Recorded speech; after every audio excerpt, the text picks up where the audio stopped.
under the do, okay, this is a recap. 5 stages, I repeat, the 5 stages, all right, is in the cycle.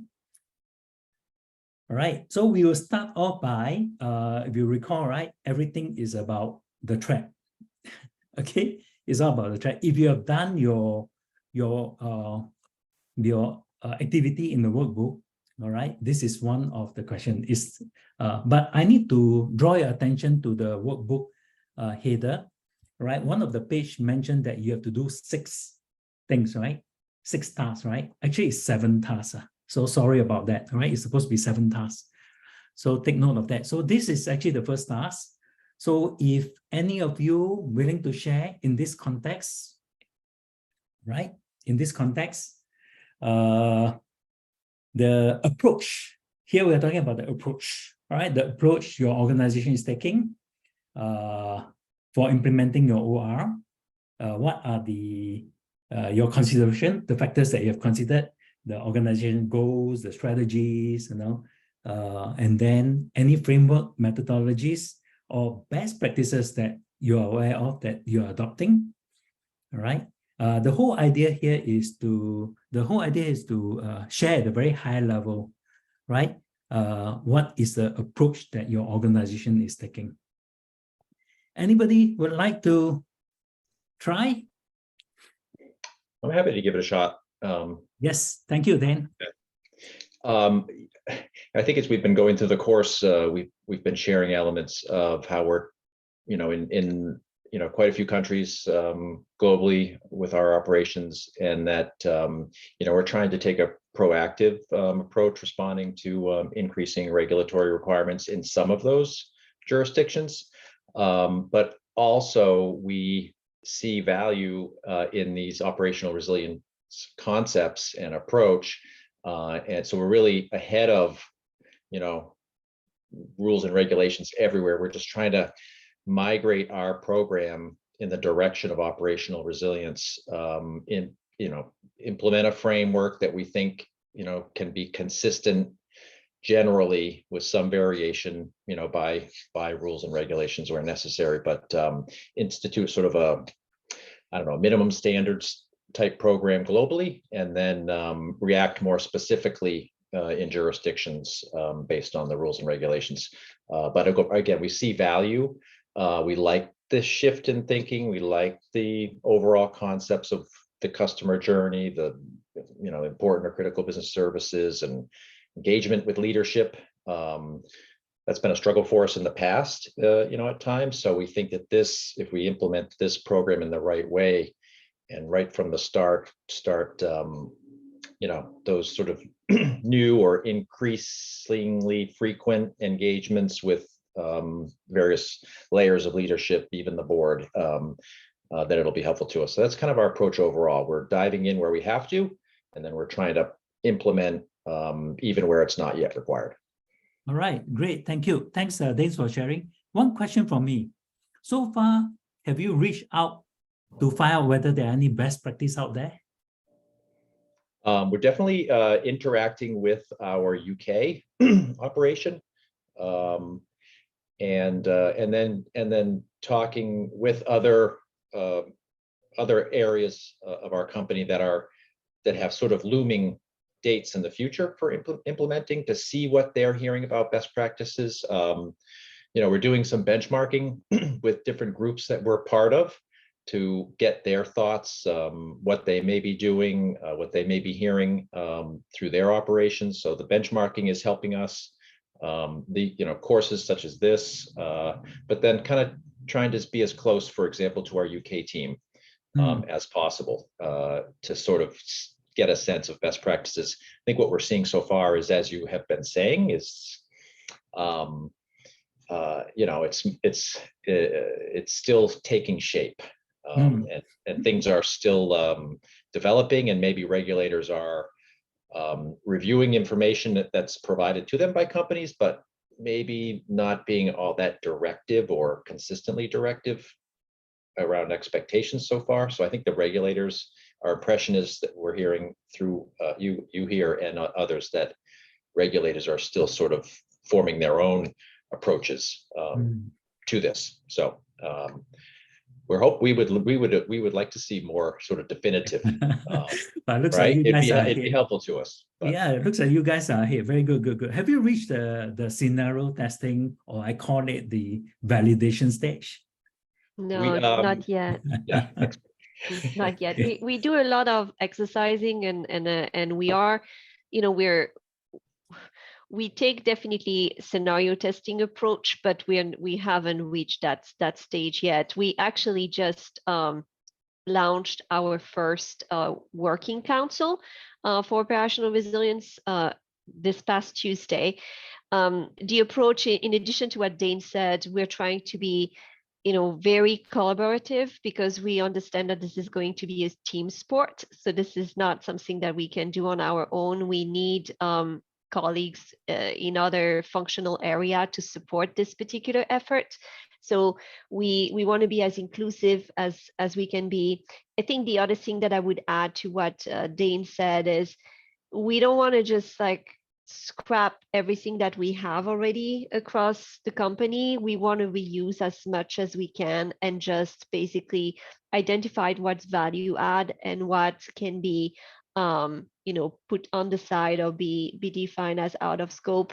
A lot of the discussion that we had during the council meeting a couple of days back was regarding scope. How do we define it? The UK regulator, the PRA, was very specific as to what was in scope. But the feedback that they're receiving from their leadership is that, well, it's just a teeny tiny slice of you know, our organization, and we really should be broader because there is a lot of value for that. So I think for us, some of our initial thinking is, how do we define scope? How do we define the scope in a way that it meets regulatory requirement, but it's also something that's digestible? We don't want to just, you know, go for the pie in the sky and then fail. We want to be successful when we're implementing this. So we're going to be very mindful in how we're implementing it, the chunks, you know, that we're approaching this through, so that we can have, you know, alignment and support across the organization as we go through that implementation. Makes sense to me, right? Leverage on what you have. We will touch on this later. Leverage on the threat and risk assessment you have done from a business continuity perspective, right? Your crisis management, no, you don't have to reinvent the wheel, right? And yeah, I guess you are taking baby steps, and you touch on the business service or the critical business service, whatever your organization define. I think for your case is you use the term IBS, right? Yeah. So it's okay. We will cover that more in depth when we touch on the identifying the business service, which will funnel and lead you to your IBS or your CBS eventually. Yeah. So it's a big spider web, like what Dr. Go always cautioned, right? You know, just be mindful, right? You mentioned a little bit of it's just a small chunk of your entire business, your organization, but then in reality, right? What's going to be the doomsday? Will there be a doomsday? Are you planning for doomsday or what? All right. So it again boils down to, I think, the appetite of the organization. Right. I was just sharing with Citi just before your join, where I came from, where I was working. Right. Essentially, the management was very worried about cyber attack. Okay, that is something that keep them awake at night. But somehow or rather, they are not vocal enough, right, to highlight that, okay, this is something that keeps top management awake at night. All right. And somebody just shout out and say, okay, we think that it's not a matter of whether we will get hit, it's when we will get hit and how hard we will get hit. Right. And if that is keeping the management awake, based on what is the regulatory requirement, use that guideline as a requirement to put something in place whereby your organization will be able to type to or manage it should there be such a situation. Yeah, we will touch more on that later. Okay, great. Thanks for sharing, Dane and Virginia. All right. How about Veronica or Charlie? You have to share briefly anything different that you're doing.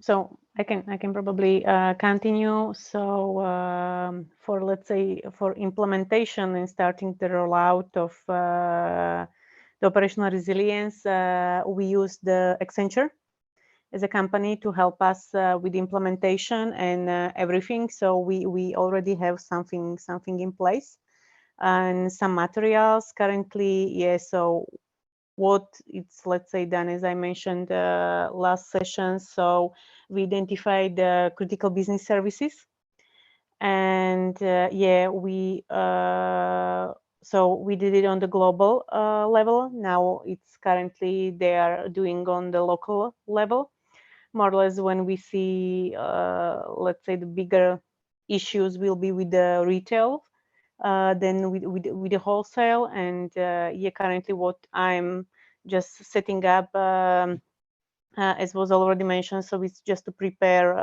minimum standard and process control standard for the operational resilience, which will be used as an umbrella. And then we need to connect to other departments, as the IT, as also with the BCM, also with the sourcing and so on. So dependencies, yeah. Yes. Okay. Okay. All right. Great. Thanks for sharing. How about Charlie? You have anything to add or to share with us? Yeah, I think Kenneth, I think I might have mentioned it in the earlier sessions with Dr. Go, but so we've stood up a full kind of program within our organization to implement primarily the Central Bank of Ireland's operational resilience requirements in the first instance.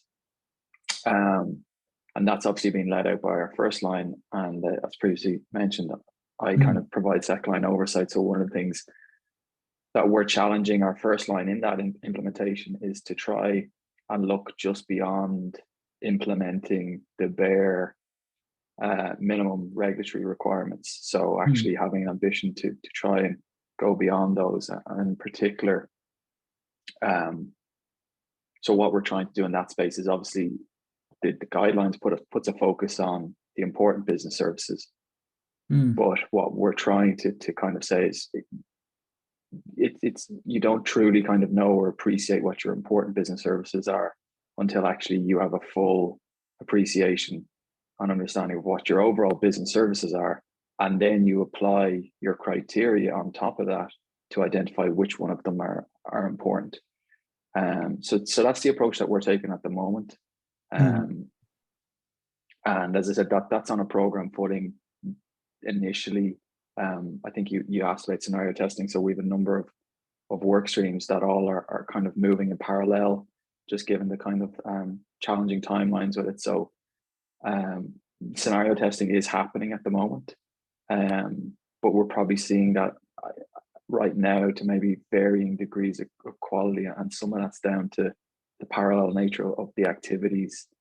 You know, so we have scenario testing happening whilst impact tolerances are still kind of being, you know, finalized and agreed with the IBS owners. And you know, it can just mean going into some of those sessions, there probably isn't that deep of a, you know, maturity or understanding of the impact tolerances versus the mapping of the resources, where, you know, a lot of those things have just happened in parallel going into the scenario test. But we obviously expect that to maybe be the case in year one, you know, as we look to implement, but certainly that should be greatly improved upon, you know, in the following years, as we look to have a much more mature grasp of the operational resilience requirements. Okay, great. Yeah, looks like your organization somewhat has got the resilience strategy in place. All right. Just one question, or maybe just not for you, for the rest as well. Do you have any challenge establishing a governance and leadership for your OR? In our organization, there hasn't been too much of a challenge in terms of establishing governance. So we probably benefit from the fact that the Central Bank of Ireland requirements are very, very clear about the board responsibilities in relation to operational resilience. So it doesn't really leave there to be much room. And obviously once the board understand that they're going to be, responsible for something, that kind of leads to a natural strengthening of governance around things. Some of the difficulty we've actually kind of had is more the education journey of what operational resilience is. So, as I said, I work in a SEC line area. Traditionally, most of the other teams in those areas are risk-based teams, with risk frameworks, risk policies. And I guess that's always been our typical approach, particularly in anything operational risk. And I guess what we're learning and what we're trying to educate others on is the difference with operational resilience. That it's a set of capabilities that we want to have to ensure that where risks have crystallized, that we're able to withstand, and recover from those. So so there has been a bit of an education, and I think Dr. Go had mentioned previously. Training and awareness, right? Yeah, training and awareness. There's an inherent, I guess, assumption with a lot of people that it is just kind of BCM plus. So there's definitely that education journey that you're trying to bring people on. Since you share this, I'll just share with you my personal experience as well. Our own version of the operational resilience, then all the regulators haven't even come up with any guidelines. We have our own definition, and it was driven by our risk department. And like what you said, Charlie, right? So they have a certain mindset. It's a risk-based approach. So when we put it all together, then we had a lot of, I would say, I wouldn't say argument, a lot of cross exchanges, disagreements, right? And eventually, guess what? We have evolved into three versions for your information.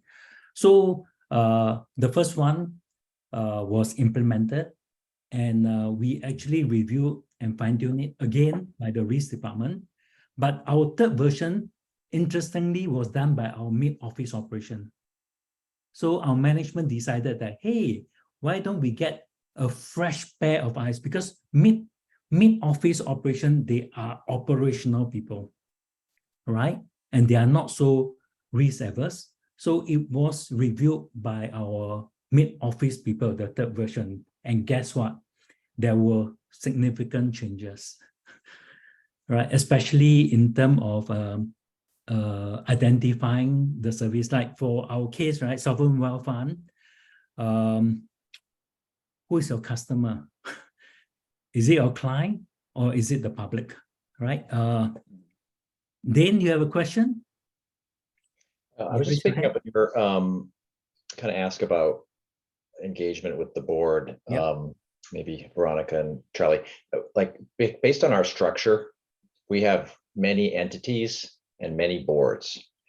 And we think that, for example, the board that's most closely related to the UK operation is the one that is logically best connected to that set of rules and regulations. But, Virginie and I are we have just been sort of really getting to know our overall structure better and our board structure better because of this this kind of coursework here. It's interesting, and we want to make sure that we are interacting with the right, or having the business areas interacting with the right elements of leadership and the board. So if I think about our overarching big highest level board, Virginia, we still have to talk through that. They may not see as much of this, they'll have an awareness and such, but I think a lot of the working level, I don't know, approvals or interactions will be at levels of boards different than, say, our highest level board. Yeah, I think it sounds logical to me, Dane, right? I suppose I mentioned earlier as well, right? Taking baby step as opposed to just leap across straight away, right? And pack to the board that handle that jurisdiction make a lot of sense to me. Yeah, Dr. Go, anything to add? Just a few. I'm a bit cynical. What I'm seeing is the first year, a lot of organizations felt that we should bring in the big four or big five, to actually help us. Nothing wrong with that. But I just want to highlight that what you are doing is you are developing a defensive you're building a fence to say that I already got the big four to come in. They have done their best. What do you expect me to do? Okay, I just want, this is my cynical self talking to all of you. I'm not against it, but I'm telling you, a lot of people are doing it. Okay, so Veronica is not meant for you, but the 3 top banks in Singapore are doing that. And you know what, there was a comment, if I got PwC to do it and PwC make a boo-boo out of it, who else can help us? Okay, so be very careful. So I want you guys to, of course, you can use that as your first level of defense, but take one step back and think through after this course. There's a few things, like one advice to Charlie. Charlie, have you ever thought of mapping your own maturity model first, or your capability model yourself, but don't sell it to the whole world. So what do you expect for the next 5 years in terms of where you mature? Okay, this is your vision. I mean, of course, you can't go to a board and ask them your vision. They wouldn't know anyway. You're the best person to do it. So some of you may want to think about what's your maturity model, and share this with the person. My last comment about board is this: the board need not be a person you go in and present to him. In some organization, the group CEO has access to the chairman and the board members. You see what I mean? So to answer that question, actually what happened is sometimes I actually get the group CEO when he often once or twice a week, he'll have coffee with the chairman, by the way, and a couple of board members. He will discuss this within 10 to 15 minutes while having coffee with the boss, big boss. That is also a very effective way to penetrate into the board. So it doesn't mean that we have to go in and do a formal presentation, but which most of the time you may not be, sorry, not trying to say you're too low on the food chain to get in. That's the reality of life. But however, you have somebody definitely that you report to that have access to somebody who have access to it. And so what I tend to do is I tell this person, and when they have coffee with somebody, he will say, okay, we are doing this and this is what we do. What's your view? It need not be a formal presentation, but you have just been able to penetrate and disseminate your initiative to the highest level in the food chain. All right, so just to share with you some of the things that I have done before. Yes, Siti. Dr. Goh, you were saying about maturity, a model. Which particular maturity model that you would like to recommend? Actually, I've written something. It's normally 0 to 0, 1, 2, 3, 4, 5 to 6, up to you. The idea of maturity is based on your current vision. I'm sorry to say limited understanding so far. Where do you see yourself in level 1, level 2, level 3? To me, level 3 means you have reached OR. Some organization, level 1, 2, 3 is actually I build up my BC, my crisis management, my incident management, my cyber resilience, and so on and so forth. And when I reach 2 or 3, at level 3, I'm now ready. I'm at baseline OR. Then we move into the level 4, level 5, where it is. Let me try to get hold of this. I've actually written something because you should have a blog, right, Dr. Goh? I actually have a blog on capability. I blog on maturity because I felt that nobody's willing to share that. Yeah, share with this. So what I did was I built later while Kenneth is talking, I'll send you something. Okay, remember, it's a draft mode. It's my thought process of after talking to people. But I think what I'm trying to explain to Charlie is this: my objective is this: have an end in mind. Unfortunately, it's not from the big boss. You have it yourself. And what's your capability? Capability means based on your scenario testing. When you reach level 4, what is you must test so that you must say this is what we are capable of doing. And you can challenge the regulators to say we are here. And the regulators are not happy, right? Then you say, oh, whatever you're asking, you call level 5 now. We will do level 5. You see what I mean? So at least there's a map there to, when they say you don't have, you say I have it, but not ready. That's how I handle all the regulators around the world, because I'm always not ready anyway, if you insist. But I'll show you that it's in my roadmap in terms of my capability and my maturity. All right, so that's it. So Siti, that's answer the question to the idea of a maturity. Actually, in BCM we actually do it, but that was a start of start of I remember an old gentleman who passed on in the US. Actually, he did a BCMM model, Business Continuity Management Maturity Model. It was very good. I met him in Toronto when there was a conference. So he was sharing me what he had done. But I said, wow, it's incredible. He said it took a few years to do it. But I don't think we need to reinvent the wheel. We do. I'll show you something. At least you have something. You just add on, and think through and see whether if you find that it's not really relevant, then just ignore it. Don't worry about it. Okay, my idea is just to provide as much baseline, so you don't have to start from zero. You don't have to read another 20 articles or talk to another 30 people to get this model. All right, good. Thank you, Dr. Goh. All right, so I would just like to end this segment by just sharing typically maybe all the what's question, right? Have you assessed your organizational objective, like what Dr. Goh mentioned, right? Or are you doing it just to put the tick in the box because regulators ask you to do it? Or your organization has got bigger objective. You want to be really operationally ready when something like this happens, right? You have conducted all your threat and risk assessment. Don't waste it. Leverage on them, all right? That is only a thought process that you use to identify the risk so that you'll be able to, I always say, have a meaningful conversation with your management, all right? So like your threats that you have done is not you pluck from the sky. It's basically you have a thought process, whether it's through the BCM lens or crisis management scenario lens, doesn't matter, right? Then how about, have you developed a resilience strategy? Something to consider. Establishing governance and leadership. Okay, most of you I think have it. All right. Bring up your risk management practices to a higher level to include operational. I share with you the example. Something for you to consider. You shared about, I think, Charlie, you talked about training awareness, right? I call it the resilience culture. Do you have a resilience culture within your organization, right? The other one, which I think there's no denying, is the implementation of technology and infrastructure solutions, right? That is going to complicate matters. We'll touch on that under the underpinning, all right? Or is it a business service, okay? We will touch more on that. But when you introduce all this, remember, if you can have DORA at the back of your mind, you will be ready, right? Then continuous improvement as part of the culture as well. And then last but not least, your engagement model, stakeholders, internal, external. All right. Okay, great. Thanks for the discussion. Let's move on.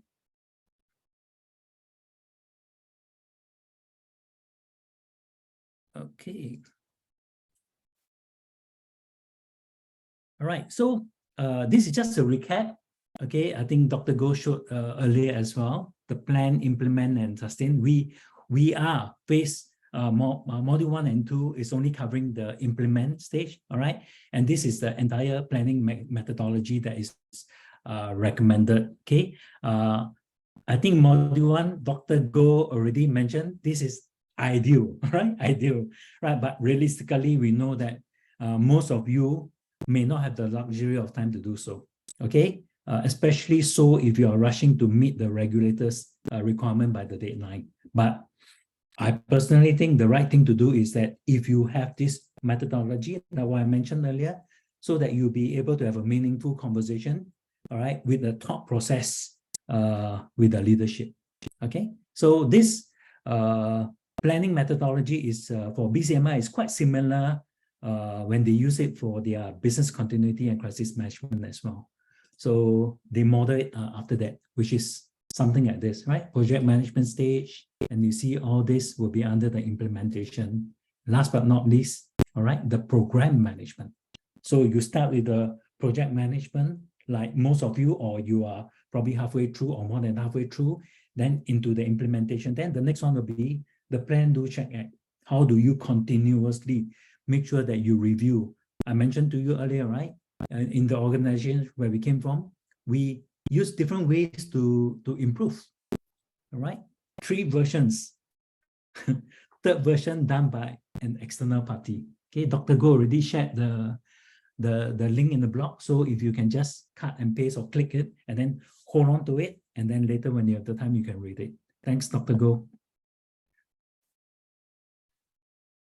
Okay, so this is just going through. We are only covering the implement phase, which is in module 1 and 2. All right. This will be the 5 stages. I repeat, the 5 stages, which is under the implement phase, or under BCMI, the competency mod is called the know and the do module. Okay, which is covered here, the know and the do. Right? If you remember these 2 boxes. Okay, I'm not going to cover all these again.